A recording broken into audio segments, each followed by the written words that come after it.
You press the power button and Windows does not come back. No desktop. Maybe a blue screen, maybe a blinking cursor. The graphical repair tools cannot help because there's no working Windows to run them in. This is where the Windows recovery environment earns its keep, and where the command line becomes your best tool. In this video, I'll walk through the WinRE utilities that repair a broken boot, bootrec, bcdboot, SFC, DISM, and chkdsk. These are Core A plus Core 2 objectives, and there's one specific trap in here that catches a lot of candidates, so stay with me for that. Start with the tool itself. The Windows Recovery Environment, WinRE, is a minimal boot mode built for the exact moment the real Windows will not start. Think of it as a small rescue operating system that loads when the main one cannot. So you have repair tools even with the broken installation. From its menu, you get Startup Repair, System Restore, Uninstall Updates, UEFI firmware settings, and the part we care about, the command prompt, where the real power lives.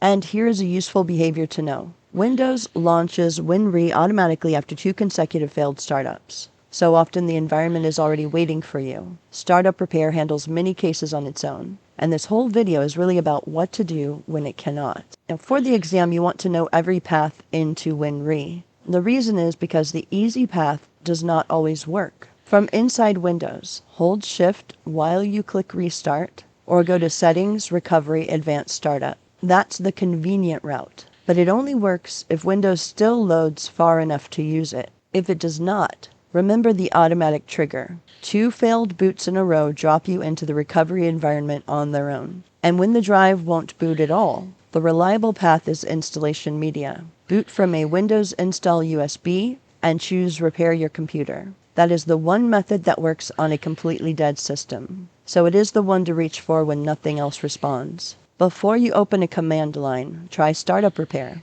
Good troubleshooting and good exam answers favor the reversible low-effort step first. Startup Repair is automated. It scans for missing or corrupt boot files, bad configuration, and the common startup faults. And it fixes what it can with no input from you. A large share of boot problems end right here. You move on when it tells you it could not repair your PC, or when it just loops back to the same failure. That's your signal to open the command prompt and diagnose by hand. So the pattern for the exam is simple. Automated tool first, manual commands only when that fails. Before we start repairing, you need a mental model, because each command fixes a different link in the chain, and picking the wrong one wastes time or throws an error. Here's the chain. First, firmware. UEFI or legacy BIOS powers on and looks for a bootloader. Second, the boot record. On older systems, that is the master boot record. On modern systems, it is the EFI System Partition, and it points to the boot manager. Third, the BCD, the boot configuration data, which lists which operating system to load and how. And fourth, Windows itself. The loader hands off and the OS starts. Keep this chain in mind when we look at each command. Ask which link it repairs. That's the whole skill. So for boot repair, think bootrec. It has 4 subcommands. The exam tests these directly, so you want to learn what each one does. Bootrec/fixmbr writes a fresh master boot record to the drive. This is for legacy BIOS and MBR disks, and it fixes a corrupt or malware-infected master boot record. Bootrec/fixboot writes a new boot sector, sometimes called the volume boot record, to the system partition. Use it when the boot sector itself is damaged. Bootrec scanos scans all your disks for Windows installations that are not currently listed in the BCD. It is read-only, so it is safe to run first to see what's out there. And bootrec/rebuildbcd rebuilds the boot configuration data, and it offers to add any installations it finds to the boot menu. A good habit and a good exam instinct: scan first, then repair, then rebuild. Here's what a clean run looks like. Notice the order. First, bootrec/scanos. It scans and reports one Windows installation found at C:\Windows. Good. Windows is there and detectable. Next, bootrec/fixmbr. It comes back almost instantly. The operation completed successfully. The master boot record is repaired. Then, bootrec/rebuildbcd. It scans again, finds the installation, and asks whether to add it to the boot list. You answer Y for yes, and it confirms success. Reboot. And on a legacy system, you're very likely back in business. That is the happy path. Now watch what happens when you run this exact sequence on a modern machine, because it does not go the same way. You type bootrec/fixboot, and instead of success, you get access is denied. Here's the part that matters and the part that catches people. This is not actually a permissions bug. It is not a broken tool. And the fix is not to run it as administrator or try harder. On a modern UEFI system with a GPT disk, there is no traditional boot sector to write. The fixmbr and fixboot commands were built for legacy MBR and BIOS boot code. And on a UEFI system, that boot code simply does not exist in the place they expect. So they fail with access denied. The tool did exactly what it should. You just reached for the wrong tool for this firmware. Understanding why that error appears, instead of just memorizing it, is what separates a technician who can fix the machine from one who is stuck. So let's look at why the two systems differ. The firmware and the partition style decide which repair tool applies. Read the system first, then choose the command. The legacy path is BIOS plus MBR. Older systems boot from a master boot record on an MBR formatted disk. On these, bootrec/fixmbr and /fixboot are exactly right because there genuinely is a boot sector to repair. The modern path is UEFI plus GPT. Windows 11 and most Windows 10 installations boot from an EFI System Partition on a GPT disk. There is no MBR boot sector at all. The boot files live on a small FAT32 partition, and bootrec cannot rewrite those. That mismatch is the whole source of the access denied error. If you are not sure which one you're looking at, drop into diskpart and run list disk. An asterisk in the GPT column means the disk is GPT, which means UEFI. That quick check tells you which tool to grab. So on UEFI, when fixboot is denied, the right tool is bcdboot. What bcdboot does is rebuild the boot files from scratch. Instead of trying to repair a damaged record, it copies a fresh, clean set of boot files from your Windows folder over to the EFI System Partition and builds a new BCD store.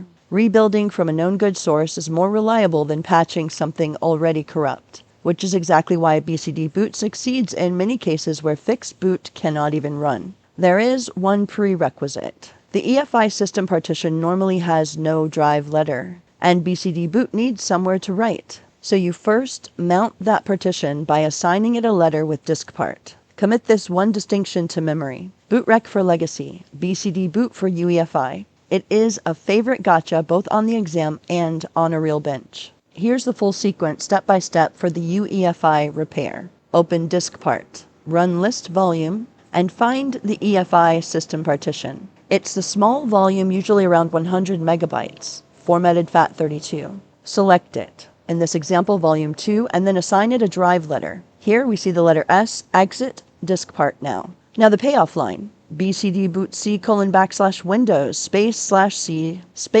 /lowercase s uppercase s : /lowercase f UEFI. That tells bcdboot to take the boot files from your Windows installation, write them to the uppercase S drive you just mounted. That is the EFI partition, and format them for UEFI firmware. It confirms boot files successfully created. Reboot, and the machine that threw access denied a minute ago now starts. Same underlying problem, but the correct tool is now used. Not every startup failure is a boot problem, though. Sometimes the bootloader is perfectly fine. Windows starts to load and then it crashes on corrupt system files. Different symptom, different tools. SFC/scan now. That's System File Checker. Scans your protected system files and repairs corrupt ones from a known good cache. It is your first stop for file corruption. But sometimes SFC reports it found a problem it could not fix. That usually means its repair source is damaged too.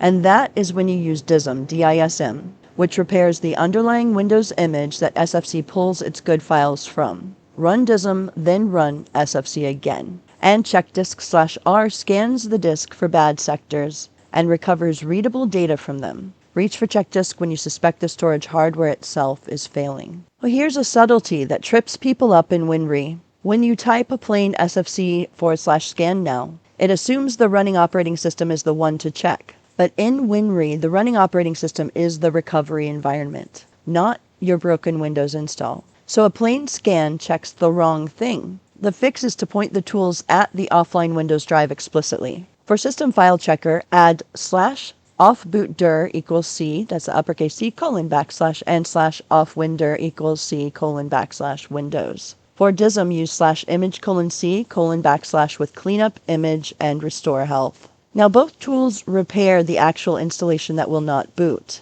instead of the temporary rescue environment. Remember that your Windows drive might not be C in WinRE, so confirm the letter first with diskpart. Let's assemble everything into the decision flow a scenario question rewards. Identify the symptom, then match the tool. Will not boot at all. Start with Startup Repair, the automated fix, before you try any command line. Legacy boot broken, meaning BIOS and MBR. Use bootrec in the order scanos, fixmbr, fixboot, and rebuildbcd. UEFI boot broken, signaled by access denied on fixboot. Mount the EFI System Partition and use bcdboot. Boots, but then crashes. That is corrupt files or bad sectors, not the bootloader. So reach for SFC, DISM, and chkdsk. Match the symptom to the tool, and the confusing scenarios become straightforward. Sometimes the boot files check out and the system files check out, and Windows still will not run right. Then you step up to broader recovery,